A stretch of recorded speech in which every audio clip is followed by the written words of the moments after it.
I want to welcome to the podium Imam Anwar. Imam Anwar is the Imam, was the Imam of Masjid al-Rahman in Memphis. That was the largest mosque in Mid-South area. He's also a speaker for IERA. Although he was born in Utah, he spent his childhood years in Gaza. He went to school there to study Arabic, and I found out that Imam Anwar also studied film at the University of Utah, so we may not need math next year. He was active in his local MSA, but what I like about Imam Anwar is that he's always been a supporter of AMAC, especially in West Tennessee. And he did a lot of work with us with Kalima there, and every time that we call him, he's always there for us. About a week ago, I dropped the ball about getting a speaker for this event today because I was so busy with campaign.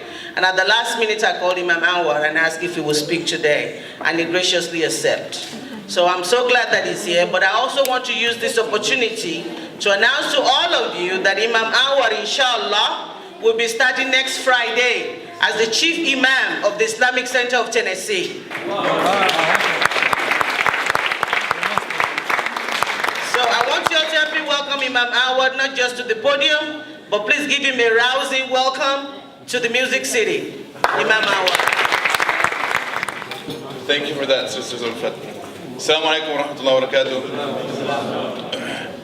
Like she said, my name is Anwar. Those who know me call me Anwar. Those who don't know me call me Imam Anwar. So,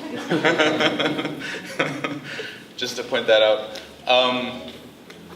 Alhamdulillah, praise be to God. We're blessed to be here in such a beautiful community, a beautiful city. A lot of elected officials are here. Welcome. Or is it the other way around? You're welcoming me here. Today was the first day in a long time that I haven't given a sermon on the day of Friday. So you guys are in for a treat today. I have a lot of pent-up words that I didn't get out usually, you know what I mean, on the day of Friday. So the speech is going to be very long. So I'm pulling it up right now. I'm just kidding. I'll keep it short and sweet.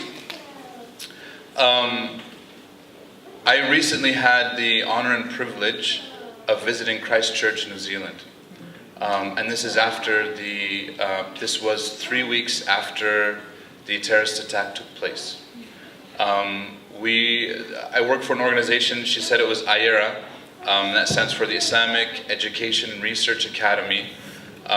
It's a worldwide organization. We have people all over the world, but we don't have anybody in New Zealand. And so we were contacted, and they needed some people to go and volunteer their time and to help out the local community in any capacity that we can do.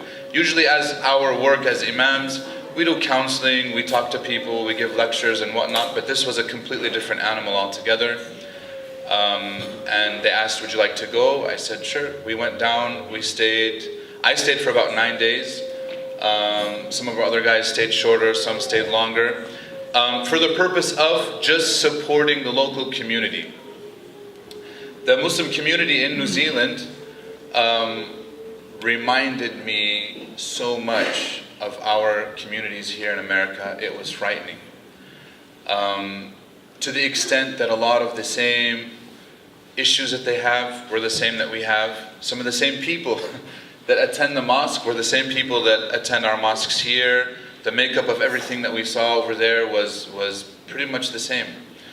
What was alarming, at least to me, was that nobody saw this coming, especially New Zealand. In fact, New Zealand, if you know, is one of the safest countries in the world, if not the safest country in the developed world, and nobody ever thought that this would happen.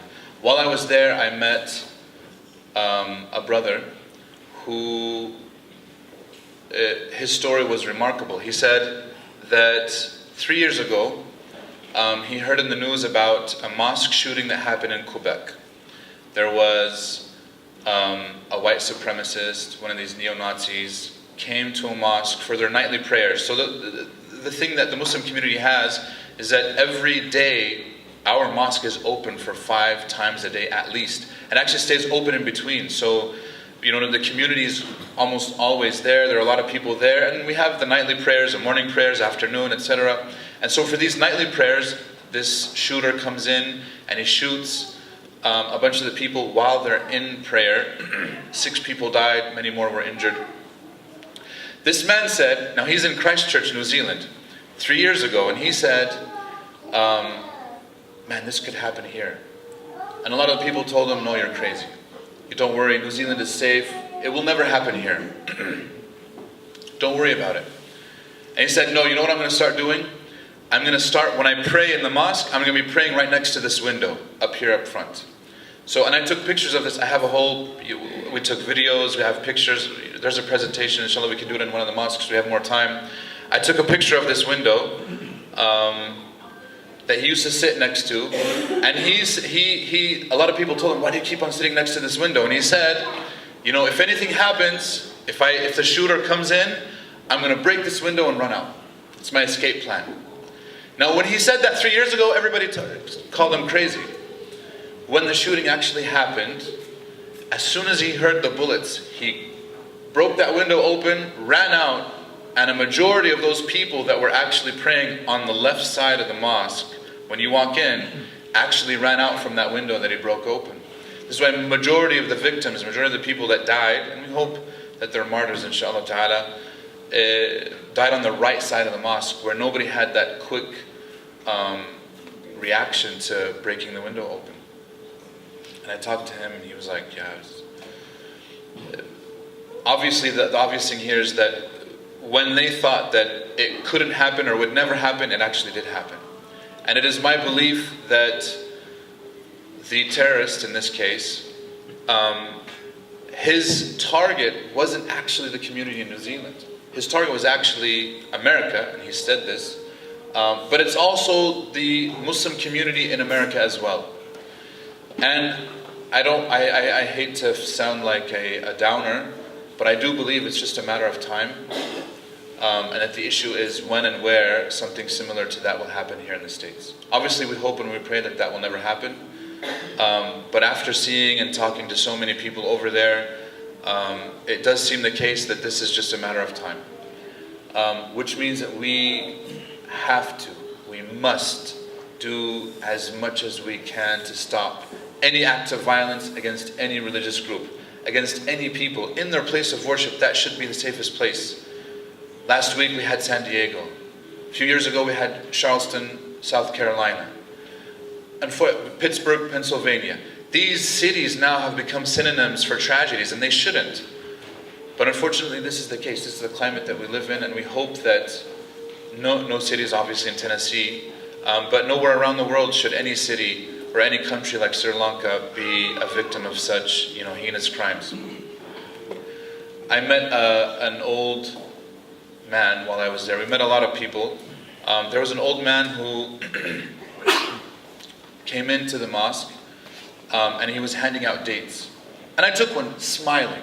Like, the smile on his face was very radiant. I was like, man, this guy, nice. Because we were over there, just so that you're aware, the mosque losing 50 people when the total population of the Muslim community is about 3,000, maybe 4,000 people.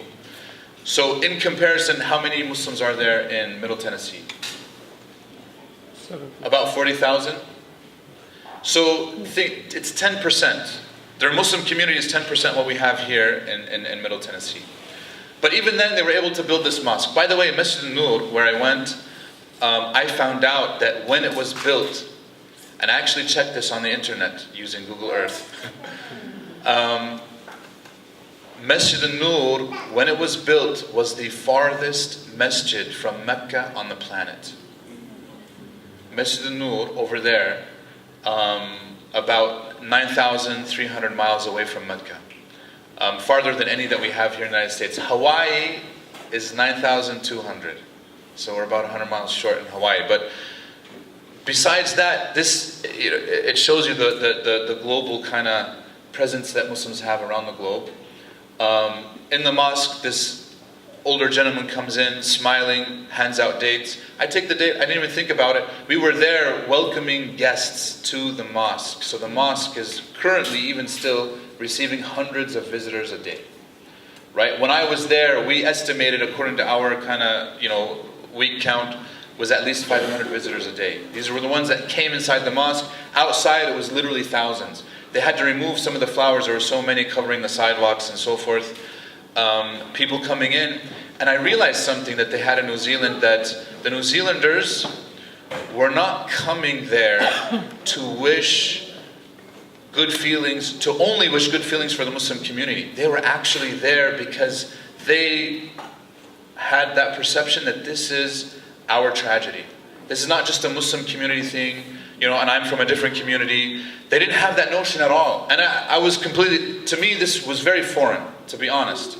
Because here in the United States, a lot of times we specify, we say, the Muslim community, the Jewish community, the Christian community, the whatever, the Catholic community. Over there, they would come in, a lot of New Zealanders who are not Muslim, they would come down. We had chairs lined up in the back of the mosque, and they would just sit down and break down in tears. And it was interesting because now as Muslims, we're going over there to comfort the non-Muslims that are coming in, because for them, the tragedy hit them. There was no differentiation between this is a tragedy that only affected the Muslims or this is a tragedy that only affected the non-Muslims. It affected everybody.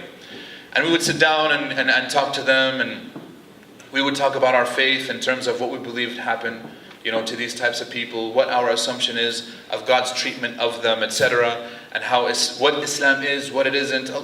Unfortunately, there's a lot of miseducation. Even in New Zealand, that's a country that actually prides itself on, their diversity. They pride themselves on the multiculturalism that they have. There's a lot of ignorance about Islam. In fact, the majority of people who came into the mosque, 99% of them, they had never been inside a mosque before.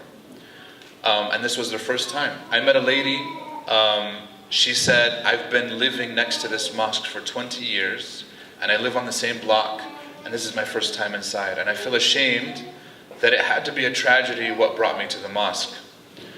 And one of the local brothers told her, he said, don't worry, it's also our fault. We never welcomed you in.